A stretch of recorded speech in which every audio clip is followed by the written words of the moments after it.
할렐루야, 성도 여러분 반갑습니다. 수요 성경 공부 시간입니다. 네, 오늘 본문은 마가복음 12장 1절에서 12절입니다. 주님 자신을 비유한 포도원 농부의 비유입니다. 마가는 주님의 이 말씀을 비유라고 이야기합니다.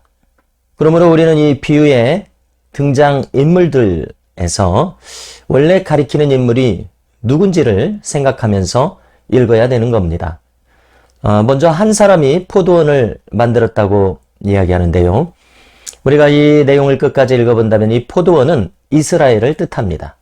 그리고 이 포도원을 만든 포도원 주인은 하나님을 가리킵니다. 하나님께서는 이 포도원에 산울타리를 만드시고 즙자는 틀을 만드시고 망대를 지었습니다. 포도원의 모든 구색을 완전히 갖추게 하신 겁니다. 그런데 이 주인인 하나님께서는 농부들에게 세를 주고 타국에 갑니다. 여기에 농부들은 이스라엘 백성들과 지도자들을 가리키는 것이죠. 그리고 이제 때가 이른다고 합니다. 여러분, 이 때는 하나님의 정하신 때입니다. 즉 결산의 때입니다. 이 결산의 시간이 있다는 것은 참으로 중요한 가르침입니다. 여러분, 우리 모두는 무한한 시간을 받은 것이 아닙니다. 우리에게 주어진 기회의 시간은 한정되어 있다는 것을 우리는 분명히 알고 있어야 됩니다. 그것은 하루일 수도 있고 일주일일 수도 있고요. 또 한 달일 수도 있고 1년 혹은 10년, 30년, 80년일 수도 있습니다. 우리가 잊지 말아야 될 중요한 것은 바로 이 결산의 시간이 있다는 사실입니다. 여러분, 이것이 얼마나 중요한 요점입니까? 우리 인간은 채 100년도 살지 못합니다. 이 시간 안에 우리의 모든 운명이 결정됩니다. 자신의 상급이 결정됩니다. 여러분, 이것은 무섭고도 심각한 진실입니다. 그런데 수많은 사람들이 자기 시간이 결산된다는 것을 모르고 있습니다. 여러분, 얼마나 이것이 안타까운 일입니까? 이제 주인은 포도원 소출 얼마를 받으려고 한 종을 보냅니다. 결산하기 위해서죠.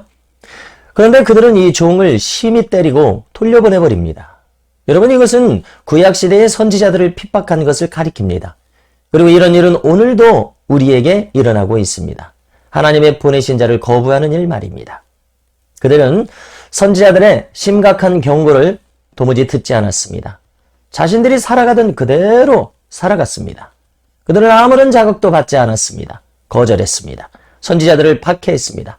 때로는 선지자들을 죽이기도 합니다. 선지자들은 누굽니까? 하나님의 말씀을 전하는 자들입니다. 하나님의 마음을 전하는 자들입니다. 그런데 그들은 계속해서 반복적으로 선지자들을 거부합니다. 이것이 이 세상의 수많은 사람들에게서 일어나는 일입니다. 4절을 보십시오. 다시 다른 종을 보내십니다. 그런데 그의 머리에 상처를 내고 능욕합니다. 5절을 보십시오. 거듭거듭해서 다른 종들을 또 보내십니다. 그를 죽이고 때리고 또 죽입니다. 여러분, 이사야 선지자는 전설에 따르면 토백혀서 죽임을 당합니다. 또 예레미야 선지자는 매맞고 목에 고랑을 채우는 형벌을 받습니다. 예루살렘에서요. 또 고관들에게 매맞고 우물에 던져짐을 당합니다. 듣기 싫다는 것이죠. 또 유다의 왕 요아스 왕은 대제사장 여호야다가 죽게 되자 그의 아들 스가랴를 성전뜰에서 명하여 사람들로 하여금 돌로 쳐 죽이게 만들어버립니다. 아모스는 북왕국에서 활동했습니다. 주전 8세기 선지자죠. 예언을 그치고 이스라엘을 떠나라, 유대로 가버려라, 이런 말을 듣습니다. 하나님을 떠난 자들은 선지자들의 말을 듣기를 싫어합니다. 하나님의 말씀을 듣기를 싫어합니다. 그들은 더욱 목을 곧게 합니다. 여러분, 본질은 무엇입니까? 하나님의 자리에 그들이 올라가 앉아있다는 것입니다. 그러므로 그들의 판단은 항상 자신에게서 나옵니다. 여러분, 우리는 어떻습니까? 우리의 모든 분별력과 판단이 어디에서 나오고 있는지 우리는 점검해야 합니다. 그들은 하나님의 말씀을 듣기 싫어하므로 그가 보내신 자를 능욕하고 때리고 내쫓고 죽였습니다. 여러분, 이제 하나님께는 최후의 한 사람이 남았다고 이야기하십니다. 그는 바로 다름 아닌 그의 사랑하는 아들이라고 이야기하십니다. 최후로 그를 보내면 내 아들이니 그를 존대하리라, 이렇게 생각하셨다고 기록합니다. 그러나 포도원 농부들은 아랑곳하지 않습니다. 그들은 도무지 변하지 않습니다. 그들은 말합니다. 이는 상속자니 자 죽이자. 그러면 그 유산이 우리 것이 되리라. 그 유산이 우리 것이 되리라. 여러분, 얼마나 이것이 어리석은 생각입니까?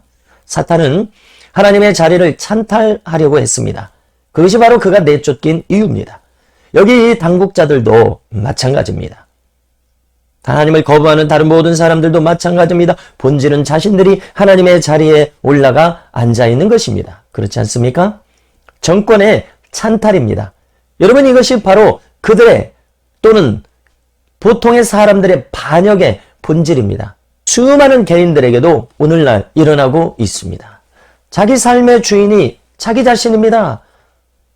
하나님을 알지도 못하기 때문에 하나님께 물을 줄도 모릅니다. 그냥 자기 자신이 자기 자신의 인생을 살아가고 있을 뿐입니다. 하나님을 잊어버리고요. 주님의 다스리심을 거절한 사람들의 삶의 방식입니다. 그런데 그 당국자들은 그러면서도 그들은 자신들이 하나님을 믿노라 말했습니다. 여러분, 이것이 얼마나 무서운 것입니까? 그러므로 우리도 날마다 우리 자신을 살펴야 되겠습니다.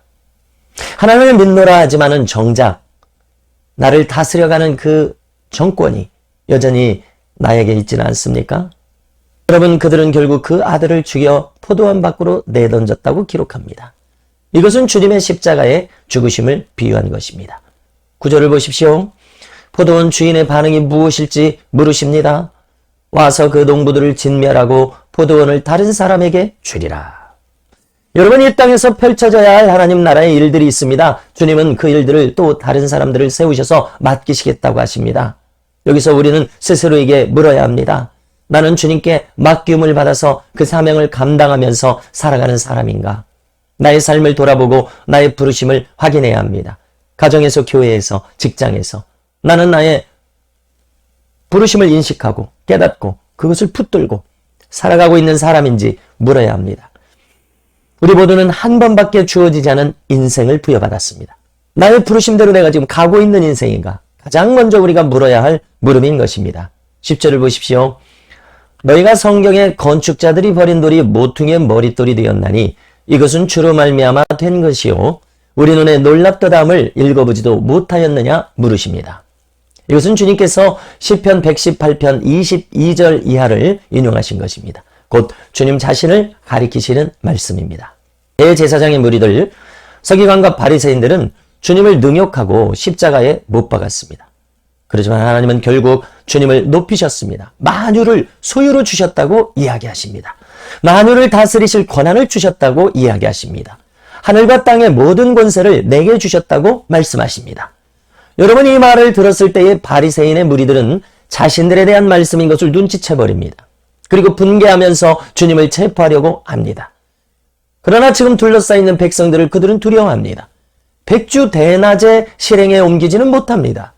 그들은 어두운 중에 은밀하게 주님을 나중에 체포하게 되죠. 지금은 주님을 그냥 두고 떠나가 버릴 수밖에 없습니다.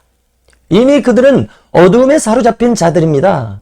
백주 대낮에 떳떳하게 할 수 없는 부끄러움을 행하는 어리석은 길을 계속 가고 있습니다. 성도 여러분, 하나님의 말씀은 항상 우리의 결단을 요구하고 있습니다. 네가 주님 편에 설 것인가? 얼마나 주님 편에 설 것인가? 얼마나 순종하고 충성할 것인가? 항상 우리에게 물으십니다.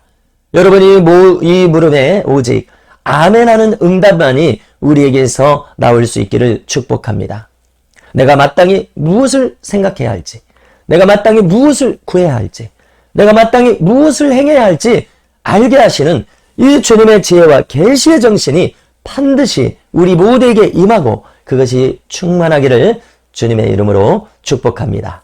오늘은 이상으로 마치겠습니다.